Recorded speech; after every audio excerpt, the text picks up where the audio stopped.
América Latina, los puedo llamar así. Es un gusto realmente de parte mía. Quiero traer los saludos de nuestra secretaria ejecutiva Alicia Bárcena y referir a la importancia de esta iniciativa. Como bien usted ha dicho, Laura, la CEPAL se ha movido rápidamente, hemos hecho un observatorio COVID, hemos hecho las estimas de los números, datos, estamos trabajando con otras instituciones a nivel regional. Como la OIT hemos lanzado la semana pasada un documento, lanzaremos uno sobre seguridad alimentaria con la FAO. Y yo creo que las palabras de usted, esta iniciativa, llega en un momento muy importante, como lo ha dicho usted y lo ha dicho el presidente de la Cámara de Argentina, Sergio Massa. Es una situación que nos obliga también a repensar el futuro. Y el primer mensaje de la CEPAL, quiero ser muy claro con ustedes, así como el virus es algo que es política incorrecta. Se dan cuenta que un virus no mira si hay política correcta o no. Digamos que la CEPAL en esta pequeña presentación va a tratar de hacer como América Latina, a veces no siendo muy política correcta en el pensamiento de las teorías económicas, tiene que repensar a su futuro y tiene que repensar un modelo de desarrollo y crecimiento que remueva los confines ideológicos que hemos tenido hasta ahora. Y eso para nosotros es muy importante. Ciertas cosas que parecían que eran un dogma no se transforman más en un dogma, ciertas cosas que parecían que había que manejarlas de un cierto modo no lo van a hacer así, y por lo tanto me gustaría abrir el debate con ustedes en este sentido. No voy a entrar en la gravedad ni en definir lo que está pasando sanitariamente, solamente le voy a decir el dato de esta mañana que me parece imponente. Seúl y Corea acaba de cerrar de nuevo Corea acaba de cerrar la capital en cuarentena de nuevo. Esto es un mensaje muy importante, quiere decir que esto no es una cosa inmediata que se resuelva así. Así que démonos cuenta, el país donde esto se pensaba que se hubiera resolvido con un nivel de tecnología vuelve a cerrar. Quiere decir que este problema tiene dimensiones más profundas, más largas y más estructurales. Pero yo sin más voy a tratar de subir la presentación y tratar de pasarla. Si a ustedes les quiero dar unos números que me parecen importantes y tienen que ver con los reportes de la CEPAL. Y quiero cerrar con uno de los temas que me parece realmente importante, que es el tema como de la iniciativa lanzada por la Cámara de México y los demás países, que tiene que ver con este diálogo que seguramente lleva, y espero que sea un puntapié importante, digamos, de la diplomacia parlamentaria hacia la constitución de un regionalismo mucho más fuerte y mucho más potente, y lo voy a explicar por qué. Empecemos con la primera slide. Lo que está pasando ahora, más allá, miren, más allá de lo que uno define, tiene efectos que son directos en el sistema de salud, directos en la economía, indirectos en la economía. Esto afecta no solo a nosotros, pero afecta también la economía global. ¿Ustedes se acuerdan cuando empezó esto con China y decíamos iba a ser en China, después de China se alargó a Europa, y después de Europa se alargó a Estados Unidos, y después de Estados Unidos se alarga a la región? Se dan cuenta que razonar con un país solo o con una región sola hace razonamiento muy limitado, y que tenemos que pensar esto en un contexto global. ¿Y cómo se golpea? Evidentemente esto golpea directamente oferta y demanda en la economía, afecta directamente el sistema de salud, afecta las cadenas productivas, afecta el comercio, afecta todos los procesos productivos y tiene un impacto muy grande en todos los sectores. Es evidente, y todos lo hemos dicho y lo veremos ahora, que los datos sobre empleo y pobreza van a afectar a nivel regional. Pero no, lo que sí no hay que razonar, y por favor me gustaría que esto no se razone y no se vea, o por lo menos pensemos que no es una cosa que se toma aislado. Empezó como una cadena desde Asia, llega acá, se refuerza, y bien como dijo la presidenta Laura, hoy tenemos el hotspot en la región, y bueno, y en este momento hay que leerse eso como un montón de reflexión. Lo único que les pido, por favor, es que cuando ven este modelo, piensen que cada país y cada región está reaccionando a esto, que nadie es, como bien se dice en Argentina, no es que los equipos que salen a jugar este partido de fútbol son jugadores de palo, que quede muy claro. Cada país, cada región está armando su estrategia. Europa está armando su estrategia, Asia está armando su estrategia, Estados Unidos, una economía casi continental con Canadá, y está armando su estrategia. Cada jugador en esto está armando su estrategia, está repensando el mundo. Y repensar el mundo en lo que viene no hay que repensarlo con los mismos análisis y la misma teoría, que es lo que me gusta poner en luz. A mí me gustaría que vieran esta figura.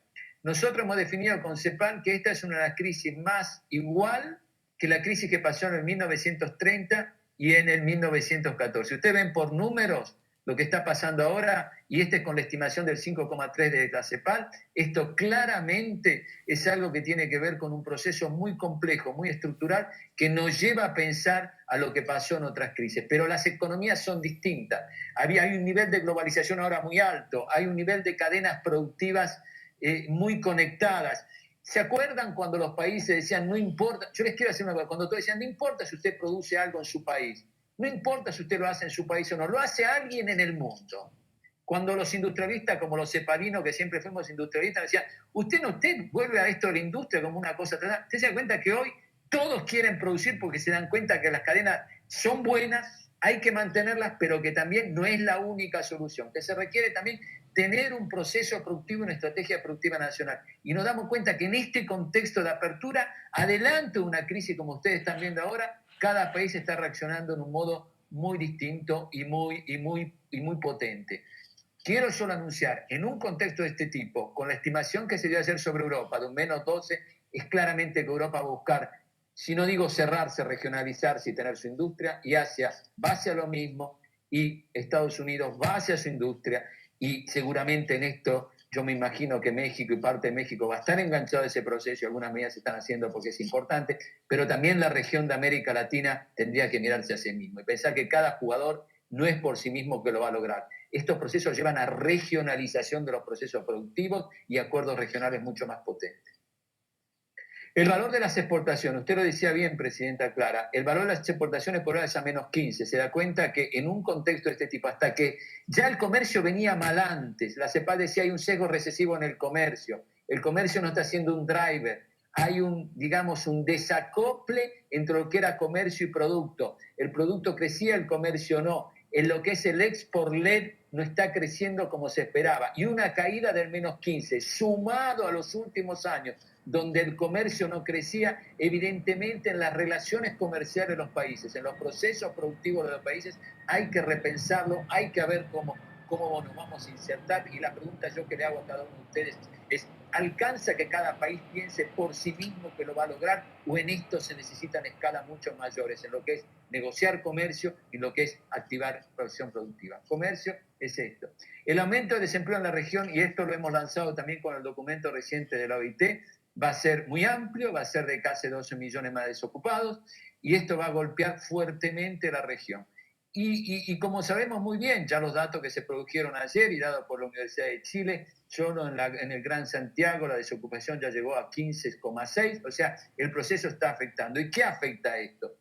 Esto afecta muchísimo lo que es el sector PYME, lo que es el sector donde está concentrado el empleo, el 80% del empleo a nivel regional está en PYME, lo está afectando, lo está golpeando y está haciendo en la parte vulnerable nuestro que muchos de estos empleos caen en una de aquellas áreas de invisibilidad que son la vulnerabilidad de lo que son los informales, del no acceso a la posible de las, digamos, de las intervenciones del Estado, nos lleva a una mayor fragilidad del mercado del trabajo y nos lleva a un condicionamiento del mercado del trabajo que no nos gustaría ver y hay que intervenir sobre esto. Pero esto estoy seguro que la OIT lo va a poner con mucha más atención.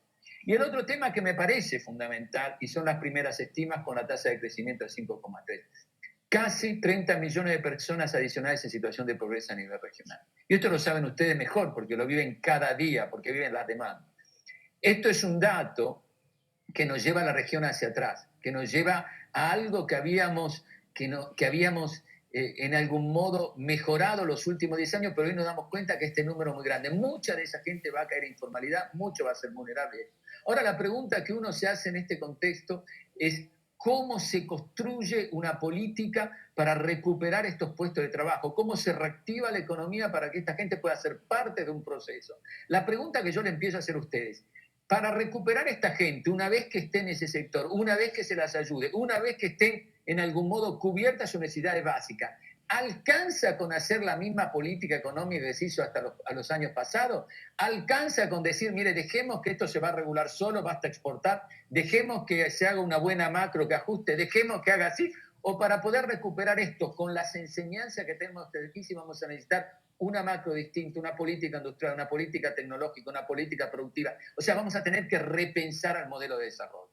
A mí nadie me puede decir que tener 30 millones de pobreza se saca con el mismo modelo que teníamos antes, que funcionó a veces para tener una tasa de crecimiento elevada, pero sí no transformó el modelo de desarrollo de la región como un modelo inclusivo. Este es un dato muy potente. Tengamos cuenta que esto está hecho con una tasa de crecimiento de 5,3. Si la tasa de crecimiento, como prevemos nosotros, va a ser todavía más negativa, un 6 o un 7, evidentemente estos datos son mayores. Y a este tema se asocia todo el tema de seguridad alimentaria. Si esto pasa a ser un tema de seguridad alimentaria, ustedes se dan cuenta que al tema de la pandemia, al tema económico, le ponemos un tema de nutrición. Entonces el modelo se complica. La pregunta que por favor está en sus manos, si yo digo, ¿esto se resuelve con el mismo modelo? ¿Se resuelve pensando la economía en el mismo criterio? ¿Tenemos que repensar muchos de los modelos y las variables que estamos viendo?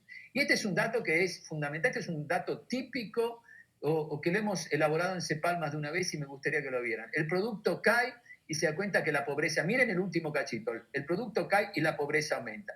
Pero miren esto que es muy interesante. Nos tardó 25 años para recuperar la pobreza después de la crisis de la deuda. 25 años. ¿Podemos dejar que el nuevo modelo se tome 25 años para recuperar la pobreza que vamos a generar, que nos va a generar este shock que hemos tenido y con una situación que estábamos a la baja? Yo creo que esto es uno no puede, uno no puede pensar que el modelo, las variables, los procesos sean los mismos que nos ha llevado a una situación de un cierto tipo. Hay que repensar al modelo. ¿Qué quieren que le diga? Uno, para recuperar esto, si tiene que recuperarlo, no lo puede pensar sin tecnología, sin trabajo y sin industria. Uno no lo puede pensar sin un mercado de trabajo que esté protegido. Uno no lo puede pensar si no tiene una banca central que se dé cuenta que no solo tiene que intervenir en situaciones de un cierto tipo y tiene que intervenir para que esté y se tenga la liquidez necesaria. Uno no puede pensar en esto, en una restricción externa que tiene la región sin modificar la restricción externa en algún modo produciendo. Entonces, a mí me gustaría que se queden con este mensaje. Eso recuperar, vamos a perder 25 años para recuperarlo, que quizás esto lleve a inestabilidad política, o vamos a tener que decir, mire, lo que hicimos hasta ahora no funcionó en el modelo esto, no funcionó solo el ajustar, no funcionó no pensar que teníamos que tener industria, no funcionó que quizás necesitamos tener tecnologías y procesos más. No funcionó sin integración regional. Yo quiero decir un tema. Des en cuenta la capacidad que han perdido dos países que están representados ahí, México y Argentina, en lo que era la industria farmacéutica que tenían hace 20, 30 años. Han perdido la industria farmacéutica en gran parte. ¿Pueden seguir perdiendo la industria farmacéutica? Esta es una pregunta. Entonces uno cuando ve esto no puede no razonar a que tiene que construir también. Ahora, yo a mí me gustaría muchísimo que México, Brasil, los países que pueden, que han tenido, tengan una industria farmacéutica a nivel regional y un apoyo científico y tecnológico. Porque la región tiene que saber producir, tiene que poder volver a producir todo el tema que tiene que ver con todos los test antibióticos, nuevas medicinas, moléculas, y poder tener una posibilidad de capturar todo lo que son las nuevas tecnologías sobre esto. ¿Puede una región como la nuestra afrontar crisis que vengan al futuro sin una industria farmacéutica, sin una industria de manufactura que tenga la capacidad de producir los famosos ventiladores? Entonces uno se da cuenta que esto, si dejo funcionar al modelo como estaba y lo dejo, espero 25 años y hago lo mismo, cuando el enfermo, que uno está enfermo, le dice, le doy un caldito hoy y sigue con la fiebre alta. Bueno, ¿y qué dice el médico? Bueno, le doy un caldito mañana y sigue con la fiebre alta. Y bueno, diga, y le di un caldito pasado. Y después dice, bueno, el paciente se murió. ¿Y qué pasó? Le dio poco caldito. No, no va por ahí. Porque las mismas cosas no funcionan, uno tiene que cambiar la política. Y eso es a lo que la CEPAL punta. Así que yo voy a cerrar con un tema y no quiero robarle más tiempo. Ustedes tienen en la mano una de las cosas que es más importante, que es uno de los temas que la CEPAL y muchas organizaciones han pensado. Nosotros pensamos que cada país por sí mismo, sí, claro, puede jugar su partido, pero somos muy chiquitos respecto a una regionalización global muy amplia.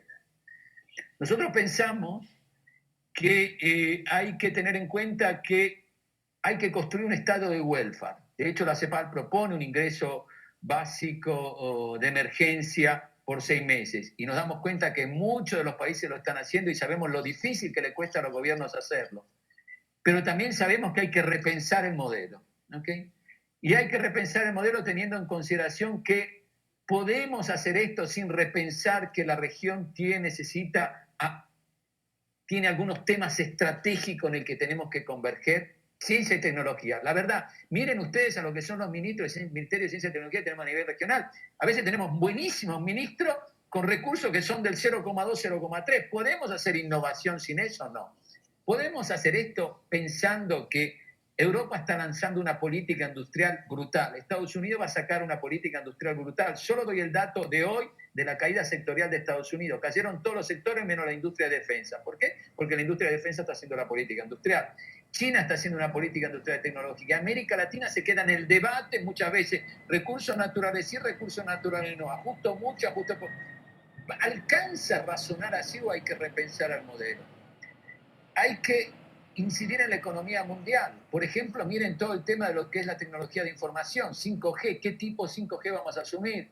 El diálogo del mercado digital regional. ¿Puede América Latina y las pymes de nuestra región exportar un país a otro porque nos damos cuenta que lo digital es importante? Si no podemos dialogar entre país, nadie puede mandar un producto y los bancos nos aceptan la tarjeta de crédito de un país y otro para poder pagar el producto. Entonces, cuando hablamos de lo digital, necesitamos una política de ese tipo.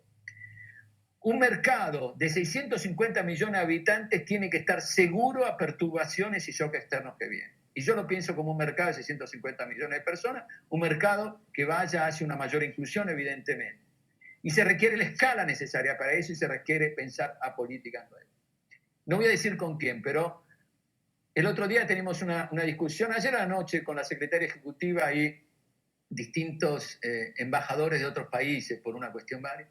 Y todos los países con industrias muy fuertes, nos dijeron que están repensando a considerar la industria nacional como un sector estratégico. No toda, porque no es necesario que vaya toda.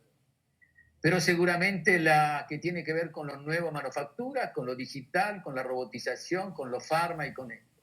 Hay un repensamiento nacional y regional hacia reforzar todo esto. ¿Y por qué esto es importante? Porque un Estado social que se quiere construir a nivel regional, una posibilidad de integración de las personas y de inclusión, la posibilidad de llegar a todos, requiere también que la región tenga una industria potente, una industria que pueda crecer la productividad, una industria conectada. No es que todos los países pueden producir todo, pero sí la región puede tener una integración muy fuerte en esto. No me imagino a un mundo regionalizado, y me gustaría que lo vieran ustedes también, con un Asia más fuerte, más integrada con Europa, cada día que se va a reforzar más fuerte su mercado, con una América más fuerte que integra una parte de la región y no toda. ¿Y cómo hacemos para que la región esté dialogando con esa parte integrada en Estados Unidos, pero también que la región tenga su capacidad de responder y tener nuevas propuestas y políticas? Pensar que la región va a salir de esto con una situación de mayor pobreza, menor crecimiento, mayor desigualdad, y pensar que el modelo de actuación, de acción de los gobiernos en lo económico, en lo social, tiene que ser el mismo de antes, creo que sería un error de política. Ustedes que reciben la demanda de la población lo saben mejor que todos nosotros. Y nunca va a haber una sostenibilidad a un sistema que salga de esto con las tensiones que van a tener sin la posibilidad de tener una estructura productiva, una mayor productividad, una mayor integración, un mayor diálogo público-privado que permite integrar la capacidad productiva regional y garantizar trabajos y mayores salarios. Nuestro mensaje final es, esto va a ser difícil, va a ser complejo. Me parece que el diálogo entre los parlamentos, y por eso para nosotros es extremadamente importante, muchos de los parlamentos han tomado iniciativas muchas veces más allá de los gobiernos sobre esto, así que creo que en sus manos está repensar ese nuevo modelo.